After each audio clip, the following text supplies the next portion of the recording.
Hello and welcome back. This is Natalie Barton, dental hygienist. Should an office or a dentist lose their license if they are too behind the times? This is why I bring this up. I temp the last couple of years since COVID. I have been temping and that's it. And so I see everything. I work in beautiful offices some week with all the newest equipment, you know, the Carry View and the iTero and, you know, just all the newest equipment, beautiful sensors for x-rays, all the newest stuff, lasers and ozone. I've been running into ozone treatments recently. Super interesting stuff. And then once in a while I walk into an office and it's film x-rays and paper charts. What do you do? So thankfully, when I was in hygiene school, we of course learned both. I was the last class from my school to learn both. The class behind us were learning only digital. I feel bad for them because at that point, a lot of dentists had not switched over yet. Like I ran into a lot of offices back then that were still not digital. But these days, like just about everybody's digital. Now, I don't really have an issue with paper charts other than I have carpal tunnel syndrome and sitting there with a pen at the end of the day kills my hands. And I type faster than I write.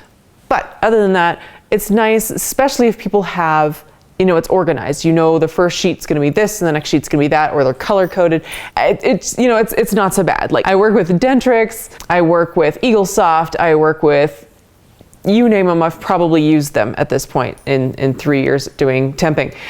So I don't have an issue with paper charts per se if they're organized. However, I walked into this office and this man's charts were folders, paper folders with random paper shoved in any direction, no organization whatsoever.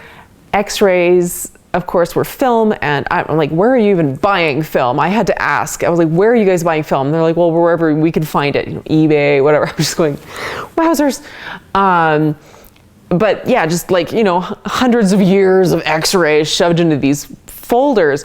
And it was just, it felt dirty. It felt, I mean, it was super unorganized. I couldn't look through charts. They wouldn't let me have the charts prior to the patient walking in, so I couldn't even review until the patient was in the chair what had happened previously, which I love to sit down and review ahead of time.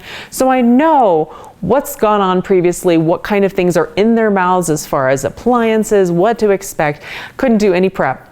You know, film x-rays, which I haven't used a processor, and they didn't even have, it was, I wish I had a picture of this processor, honestly. Some of you have absolutely used this. I've used it maybe once prior and I hadn't seen one since. And I couldn't believe it.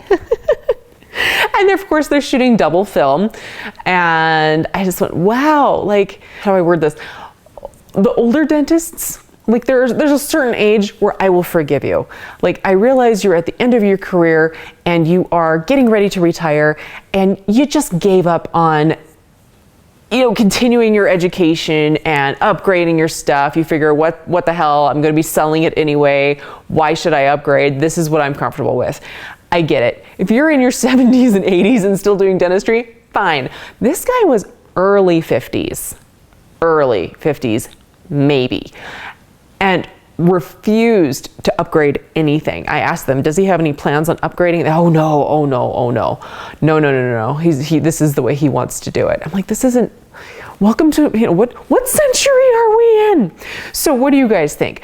Should there be a cutoff where, I'm sorry, if you're not willing to upgrade your equipment at least to a certain standard, you shouldn't be in dentistry anymore? No, does he have to go out and buy all of the new equipment and, you know, do lasers and all the rest of it?